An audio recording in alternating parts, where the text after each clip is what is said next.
Assalamu alaikum. African American community Democrats. Um, did y'all get y'all's portion of the the Inflation Bill Act that Kamala signed for the migrants? Well, I heard they getting $5,000 on a card. Yeah, Inflation Reduction Act. They getting $5,000 on a card monthly. Tax free, free phones. Did you get yours? African American, you over there in the corner. Did you get your card? No, you ain't got yours yet. African American over there. Did you get your Inflation Reduction Act card? Oh, you didn't. Damn. And you, my lady back there in the back, did you get yours? Oh. Oh, she said she was gonna. Oh, when she get elected president, she was gonna look out for y'all. Oh, okay. Well, the migrants got theirs now. Oh. Okay, then. Well, I guess it don't matter then. Well, this is her first interview after the debate. Oh boy, without further ado. We're sitting here on a stage and arguing in front of an audience that 54 days from now could decide the outcome of this presidential election. You hear it more than I do. People want to know more about you and about your specific plans. At the debate the other night, you talked about creating an opportunity economy. I wonder if we can drill down on that a little bit. When we talk about bringing down prices and making life more affordable for people, what are one or two specific things you have in mind? Specific things. Well, I'll start with this. I grew up a middle-class kid. Oh boy, here we go. My mother raised my sister and me. She worked very hard.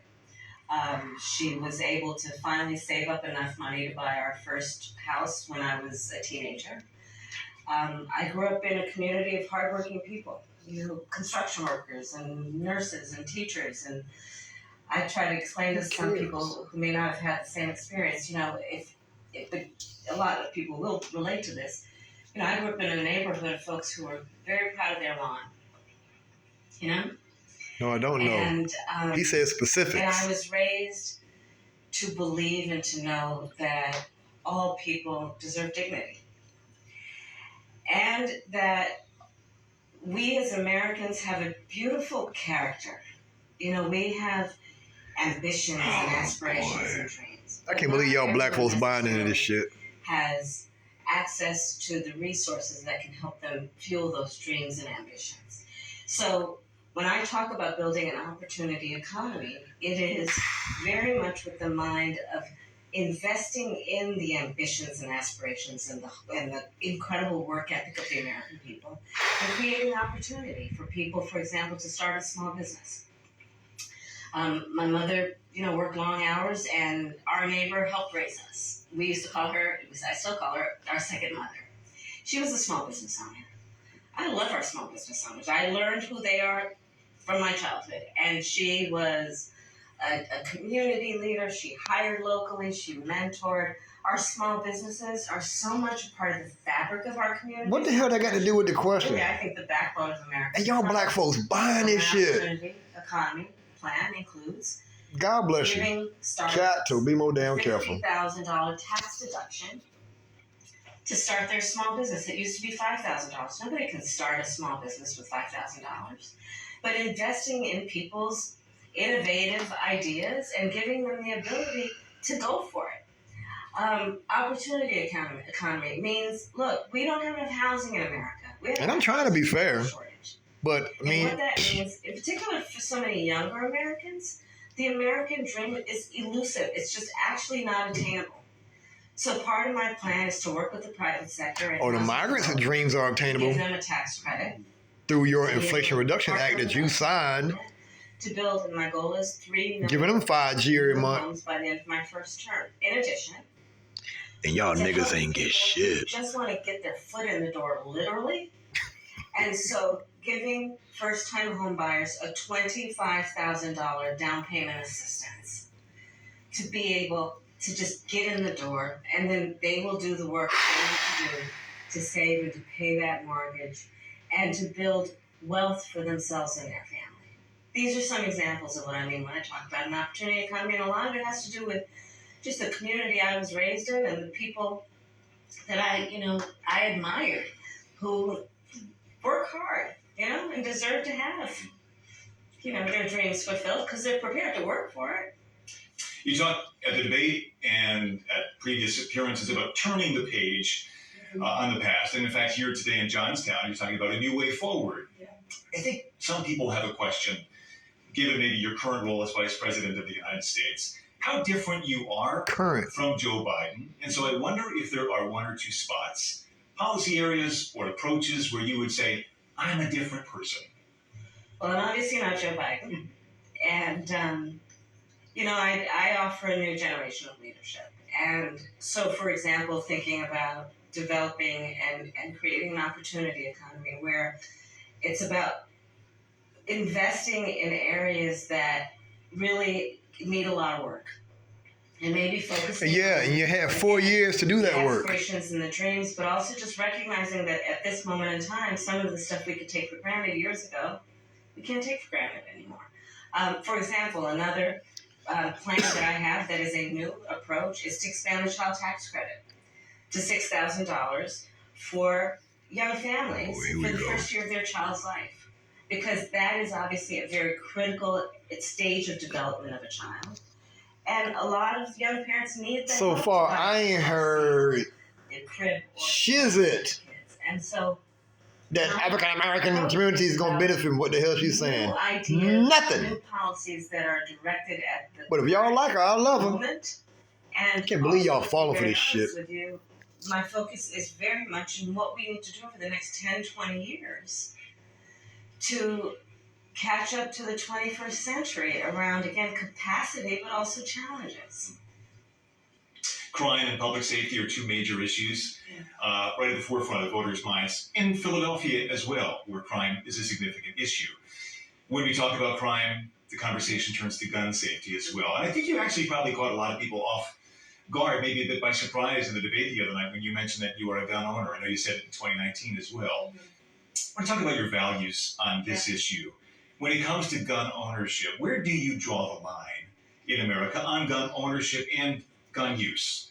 Well, like you said, Brian, I am a gun owner, and Tim Walz, my running mate, is also a gun owner. We're not taking anybody's guns away. I support the Second Amendment, and I support reasonable gun safety laws. Part of my approach to this is I was a career prosecutor for most of my career. I have personally prosecuted homicide cases.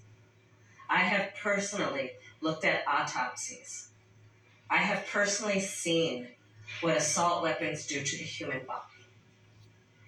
And so I feel very strongly that it is consistent with the Second Amendment and your right to own a gun to also say we need an assault weapons ban. They're literally tools of war. They were literally designed to kill a lot of human beings quickly. You can't stop nobody from getting a damn gun if they want one at this point in time. Checks. The majority of NRA members support that. Why? Because it's just reasonable. You just might want to know before someone can buy a lethal weapon if they've been found by... And they already got background checks. It's standard procedure. When you go to a pawn shop and buy a gun, they're going to automatically do a background check. On the appeal of the man you were running against, as you drove here today, you likely saw a lot of Trump signs. He has an historic appeal in this country. And as you are someone running against him and trying to understand that, I wonder how you distill it. What do you understand his appeal to be? And how do you speak to his voters? Or maybe people who just share his values but are open to something else? Based on experience and a lived experience. No. In my heart, I know. In my soul, I know that the vast majority of us as Americans have so much more in common than what separates us. And I also believe that I am accurate in knowing that most Americans want a leader who brings us together as Americans and not someone like Obama said he was going to do? Who is trying to have us point our fingers at each other. Okay. Change we can believe in. I'm exhausted with that approach. approach, to be honest with you. Yeah, I saw his I damn think results of people his little want change. A leader who has common sense. And Where they at in there? Where the Obamas at anyway? I'm I ain't even supported seen by over 200 Obamas. Where y'all at? who were I ain't heard y'all. both Presidents Bush. Other than that fake ass call she said y'all call her about. I'm supported by the former Vice President Dick Cheney. Oh wow, Former Dick Congressman Cheney, Dick really? Okay. And I think people are more willing now, in light of Oh boy. the hate and division that we see coming Go out on, of Kamala. Donald Trump, Kamala. to say, hey, let's put country first. And I think that just makes us stronger and more healthy as a country. Well, you sure put everybody else first in front of black folks. Around, various policies. You said that shit outright. Let's stop with the division. Like, enough of that. Let's bring everybody together. No, I'm not gonna do anything just for black people. No. They've heard much. And y'all heard that shit, and y'all still voting for. In that debate earlier this week, if there's one thing that you wish Americans knew about who Kamala Harris is that you don't think they know yet, what would that be? I don't know. I mean, probably it's not very different from anybody watching right now. I love my family. The Indian One of my part of the favorite family. things that I lately have not been able Have to nothing do against Sunday family dinner. I love to cook. that. But I never hear you talking about black eyed peas and collard greens. Several friends. My best friend from You kindergarten. African American. I think that, I have a career that really, and I said it the other day, as a career prosecutor, I never asked a victim of crime, were they a Republican or a Democrat. The only thing I ever asked them is, are you okay? Yeah, I heard that a million times. And I think that's the approach that most Americans want, regardless of who they voted for in the last election, in terms of turning the page and charting the way forward. I imagine you're looking forward to cooking Sunday dinner again. I am looking I am looking forward to cooking. With the whole family gets involved, the kids each have their role. Yeah. Well, it's a beautiful thing. Do you support reparations for black people? Well, listen, again, we had over 200 years of slavery. We had Jim Crow for almost a century.